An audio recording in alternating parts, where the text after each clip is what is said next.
Terkait dengan isu PHK, tentunya terkait dengan badai PHK ini kan cukup sensitif ya Pak ya, berbagai sektor industri bahkan sudah mulai ramai-ramai marak melakukan PHK. Apalagi kita tahu industri manufaktur ini menyerap banyak sekali tenaga kerja Pak. Bagaimana Kementerian Perindustrian melihat hal ini dan juga mengantisipasi untuk ke depannya Pak?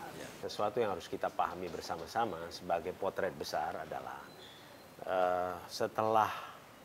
setelah pandemi COVID-19, kita mengalami perubahan yang sangat signifikan di semua sektor ekonomi. Dan perubahan-perubahan ini dalam istilah besarnya ada yang mengatakan itu shifting gitu ya, ada yang bilang resetting dan yang lain-lain.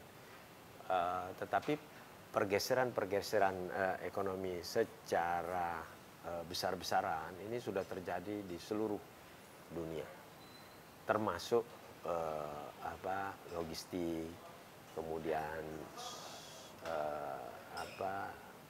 rantai pasok global, semua mengalami perubahan-perubahan dan tentu berimbas ke dalam negeri. Dan sektor-sektor yang tumbuh dan sektor mana yang turun itu juga kelihatan.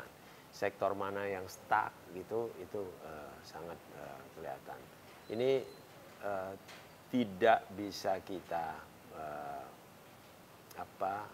pastikan dengan cukup presisi sektor-sektor yang sangat tertekan seperti apa dan bagaimana mengantisipasinya, karena ketergantungan kita dengan rantai pasok global sangat tinggi. Nah, dalam hal ini pemerintah melalui cara misalnya menarik investasi lebih banyak supaya walaupun sektor yang lain tertekan, sektor yang satu bisa tumbuh. Ambil contoh misalnya sektor tekstil yang beberapa waktu yang lalu atau tahun lalu mengalami tekanan luar biasa, hari ini sudah mulai banyak investasi yang masuk.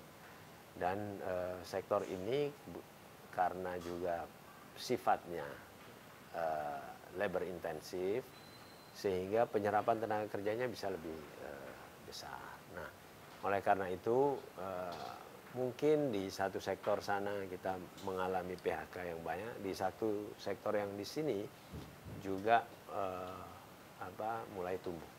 Nah, disinilah pemerintah ingin mengambil peran supaya yang PHK bisa shifting ke sektor yang lain, melalui proses yang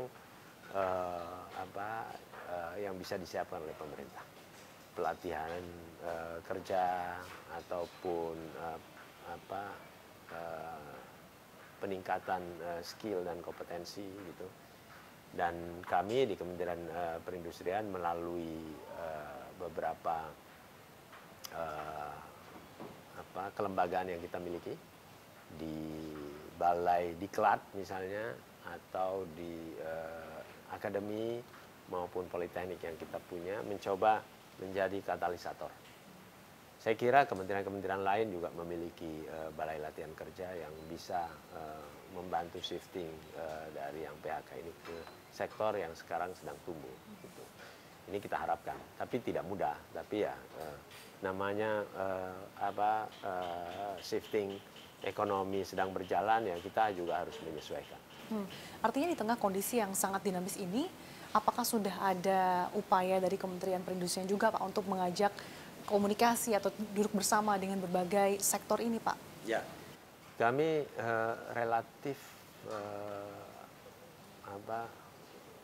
sangat intensif untuk berkomunikasi dengan para pelaku usaha, mencari jalan keluar. Mungkin dalam waktu dekat kami juga akan bicara dengan gudang garam, mencari jalan keluar tenaga kerja yang sudah di PHK, termasuk bagaimana mengantisipasi jika terjadi hal yang sama di masa yang akan datang kepada perusahaan-perusahaan yang hari ini cukup tertekan sektornya. Tapi saya yakin bahwa masing-masing sudah menyiapkan langkah-langkah yang bisa mengantisipasi kemungkinan terjadinya PHK di berbagai sektor. Baik, kita harapkan bersama ya Pak, dengan berbagai dukungan dan langkah-langkah yang sedang dilakukan Kementerian Perindustrian bisa semakin menguatkan industri yang saat ini juga kita tahu industri manufaktur dalam momentum pemulihan. Yang kita tahu juga industri manufaktur menjadi salah satu tulang punggung perekonomian nasional, sehingga ini harus diperkuat dan juga melakukan reformasi tidak hanya mungkin dari pemerintah tapi juga dari pelaku usaha sendiri ya Pak ya. Sekali lagi tidak mudah, tapi dengan kerjasama yang kuat antara para pelaku usaha, kelompok-kelompok masyarakat, kemudian serikat pekerja, kemudian pemerintah gitu, untuk mencari jalan keluar bersama-sama, saya yakin kesulitan apapun bisa kita atasi, dan terutama memanfaatkan peluang-peluang baru yang sudah muncul sekarang.